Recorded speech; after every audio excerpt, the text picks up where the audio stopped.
Alam ko lahat po ay nagdaan sa ganyang sitwasyon. Alam nyo yung mainit ka na pero dumadaan po talaga sa pagsubok ang buhay ng Kristiyano eh. Kasi po ang buhay ng Kristiyano ay buhay po na may paninindigan. Kaya po kapag tayo po ay dumadaan sa mga tag-ulan, bagyo ng ating buhay, kumapit lang po tayo sa Panginoon. Amen po ba? Amen.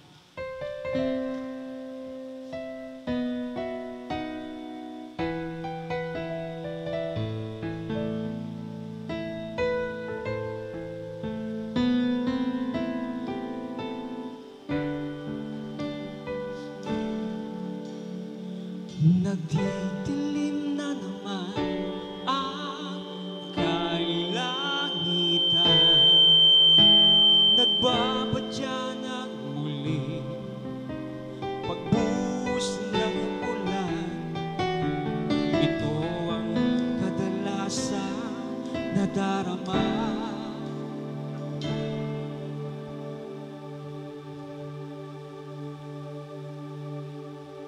Ganyan din ang buhay ng tao sa mundo.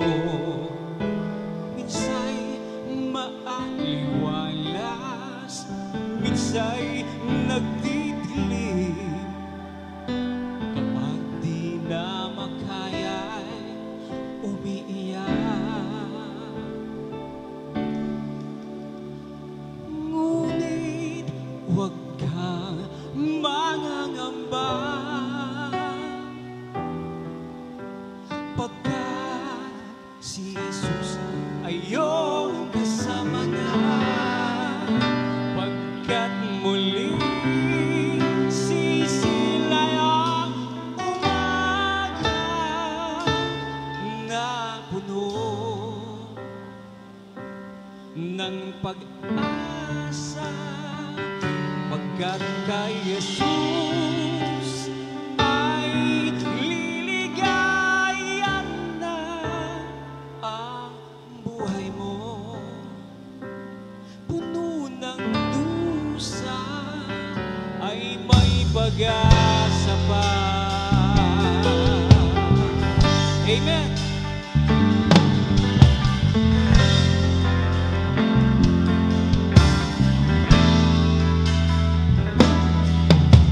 Nagdidilim na naman ang kailangitan, nagbabadya ng muli pagbuhos ng ulan.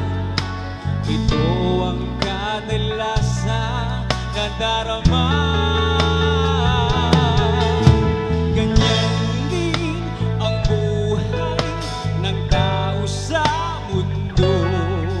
Minsa'y maaliwalas, minsa'y nagdidilim.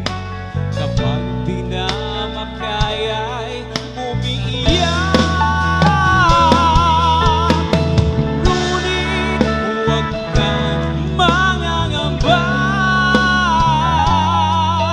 pagkat si Jesus ay iyong kasama na.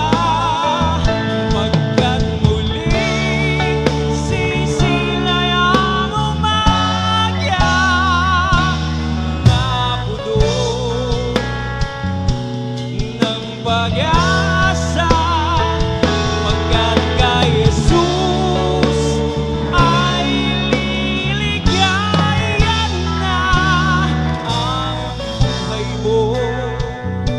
Puno ng dusa ay may pag-asa pa.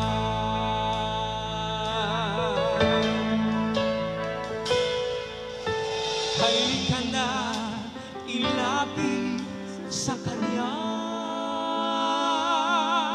ang buhay mo, aking kaibigan.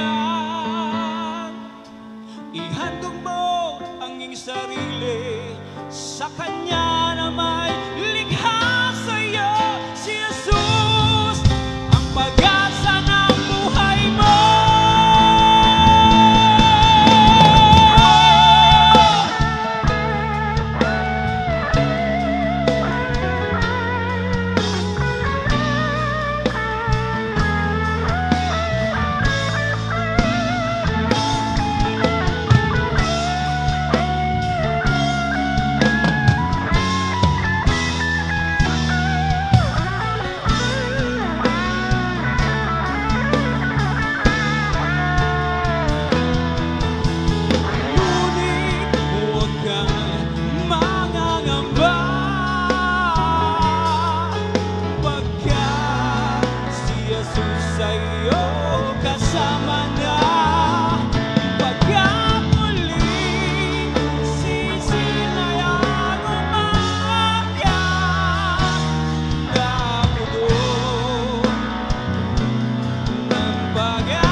asa pa.